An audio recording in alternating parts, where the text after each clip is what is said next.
이들은 각기 흉악 범죄를 저지른 중죄인들이며 모두 상당한 실력을 갖춘 강자들인 흉악 사형수 5인입니다. 서로 떨어진 곳에서 각기 감옥에 갇혀 있거나 사형 선고를 받아 형을 집행받고 있었습니다. 그러나 어느 시점을 기점으로 이들은 동시에 싸우고 싶다고 생각하여 각자 감옥에서 탈출하여 일본, 도쿄로 건너왔습니다. 그 목적은 하나같이 패배를 알고 싶다는 것. 그중 자신의 신체까지 개조한 암기와 사형수 중 가장 인간적인 면모를 가진 도일은 어떤 이야기를 가지고 있을까요? 그리고 그는 얼마나 강력했을까요? 간디 채널의 한마 바퀴 이야기, 흉악 사형수 헥터 도일 편, 지금 바로 시작합니다.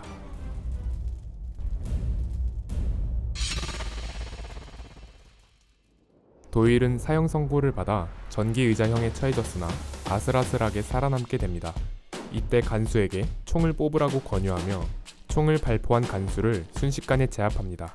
그 후 도일은 만약 10초만 더 늦게 스위치를 껐다면 자신의 소원이 이루어졌을 것이라 하며 아쉬워하고 패배를 알기 위해 도쿄로 떠나게 됩니다. 납득이 되진 않겠지만 바퀴 작화 기준으로 도일은 여장을 해도 쉽사리 눈치채지 못할 정도로 중성적인 외모를 가지고 있습니다. 도일의 팔꿈치, 손등, 손바닥, 무릎, 발뒤꿈치엔 칼날이 내장되어 있습니다.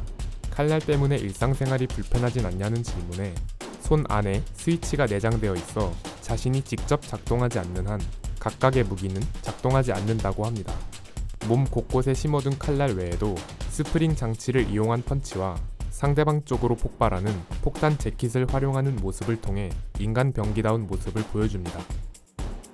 승리를 위해서라면 수단과 방법을 가리지 않는 것에 대해 전혀 비겁하다고 생각하지 않습니다. 도일은 남한테 인정받기 위한 강함을 추구하는 것이 아니라 자기 자신에게만 인정받더라도 누구에게도 지지 않는 최강을 추구합니다.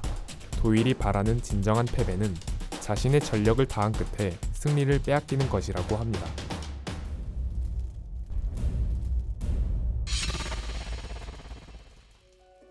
패배를 알고 싶다는 생각 하나로 탈옥하여 일본 지하격투장으로 가서 지하격투장의 전사들을 마주하고 장소, 시간, 규칙 제한이 없는 5대5 대결이 펼쳐집니다.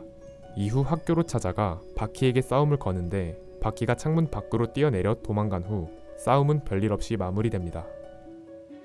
그 후 도일은 자신을 비롯한 흉악 사형수들을 잡기 위해 도쿄 경시청으로 와서 정보를 열람 중이던 비스켓 올리버에게 여경으로 변장해 습격을 가했고 이때 팔꿈치의 칼날에 미리 발라둔 환각제와 하이힐의 굽 그리고 각종 타격으로 올리버를 상대로 어느 정도 몰아쳤으나 다리를 잡힌 채로 한 번 내동댕이 쳐지더니 칼로 올리버의 복부를 찌르고 환풍구를 통해 후퇴했습니다.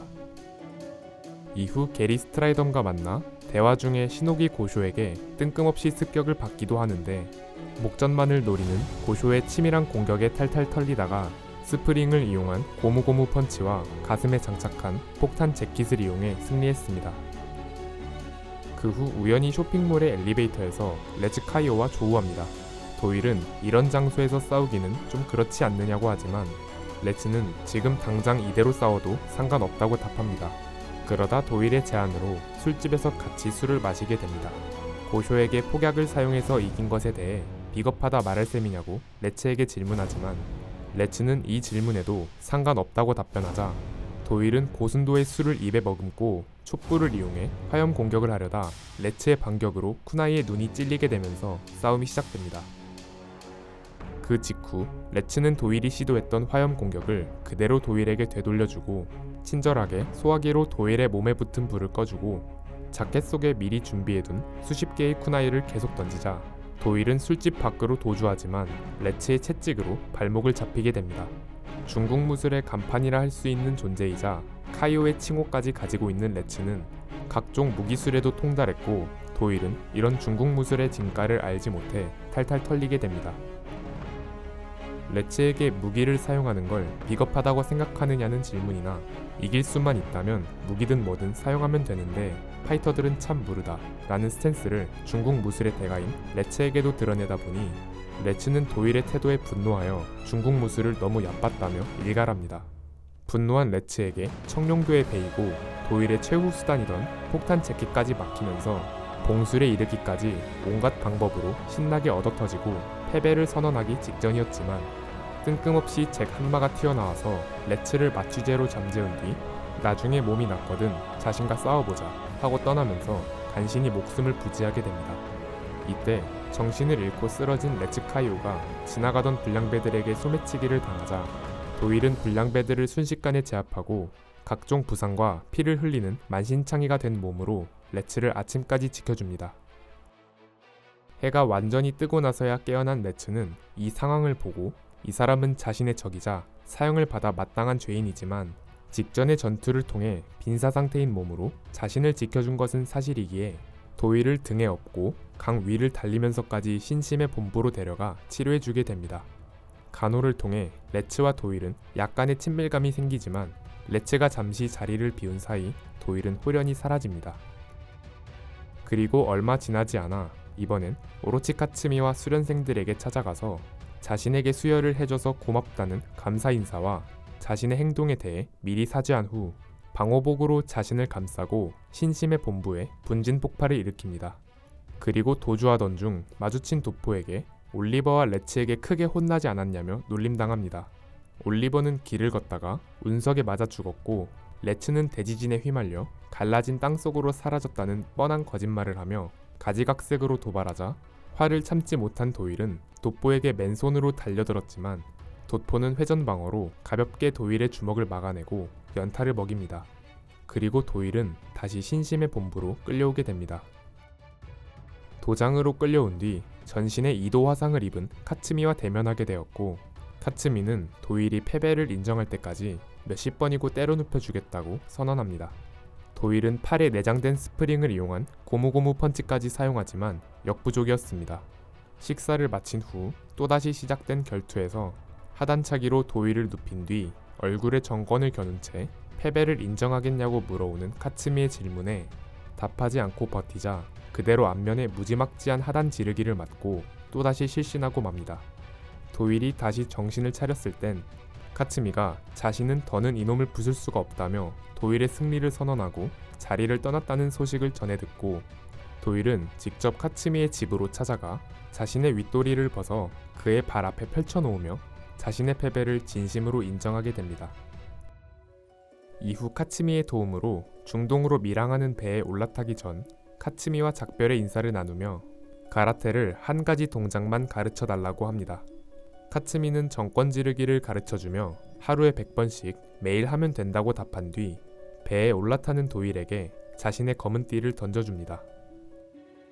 그러나 선상에서 도일을 기다리고 있던 자가 있었으니 야나기 류코가 흉악사형수로서의 자부심을 버렸다는 이유로 이것은 제재라면서 도일에게 기습을 가합니다.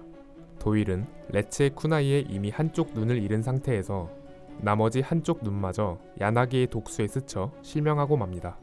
시력을 잃은 상태로 어둠 속에서 야나기의 행방을 찾다가 야나기는 카츠미가 줬던 검은 띠로 도일의 목을 조르고 추가타를 날려 도일을 배에 매달리게 만듭니다. 간신히 갑판으로 기어 올라왔지만 야나기가 일본도로 일격을 날리자 팔에 심어놨던 철골로 간신히 받아낸 뒤 그대로 바다에 떨어져 어느 동굴 속까지 떠내려와 몸을 숨기게 됩니다.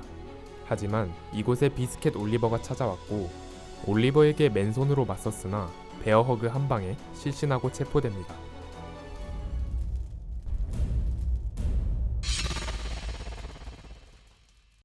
도일은 강력했습니다.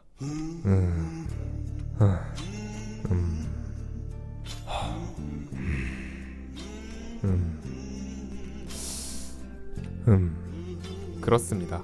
도일은 강력했습니다. 네?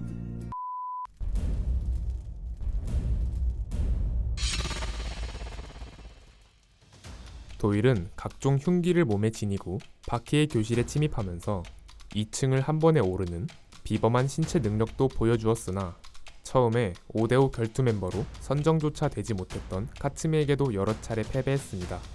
도일은 흉악사형수 중 가장 많은 강자와 싸움을 했지만 전적도 좋지 않았을 뿐더러 대부분의 흉악사형수들은 지하 투기장 멤버들과 나름의 접전을 펼친 뒤 패배했으나 도일은 레츠뿐 아니라 돋포와의 싸움에서도 일방적으로 밀리기만 했다는 점과 선상에서 야나기에게도 당하는 모습을 통해 흉악사형수 중에서도 체급 차이가 날 정도로 약하다는 평가를 받고 있습니다.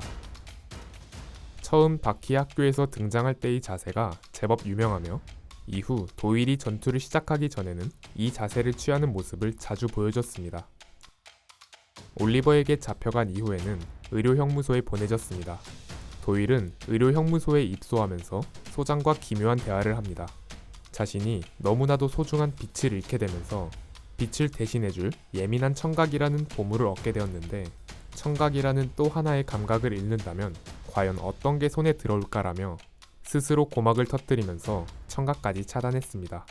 그렇게 시각과 청각을 모두 잃은 채로 어느덧 1년 반의 시간을 보내고 나선 벌레가 가득한 감방에 먹이를 찾으러 들어오는 박쥐를 맨손으로 잡는 모습을 보여주면서 피부의 촉각만으로 주변의 움직임을 감지할 수 있는 경지에 이르게 됩니다.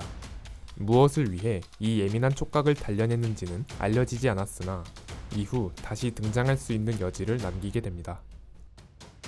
도일의 국적은 영국으로 영국은 군인의 군법 위반이 아닌 이상 사형 제도를 시행하지 않습니다. 이 점과 게리 스트라이던과의 면담, 그리고 탈옥 후 일본으로 향할 때 공군 기지를 사용했다는 점에서 전 군인으로 추정됩니다.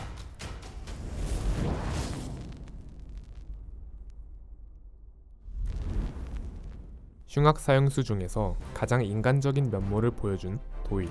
후반부에 카츠미와의 결투에서 이어지는 이야기를 통해 흉악 사형수 중 유일하게 패배를 인정하고 마음속에 드는 생각은 해방감에서 느껴지는 환희였다는 나레이션과 카츠미에게 경의를 표함으로 성숙한 면모를 보여줬습니다.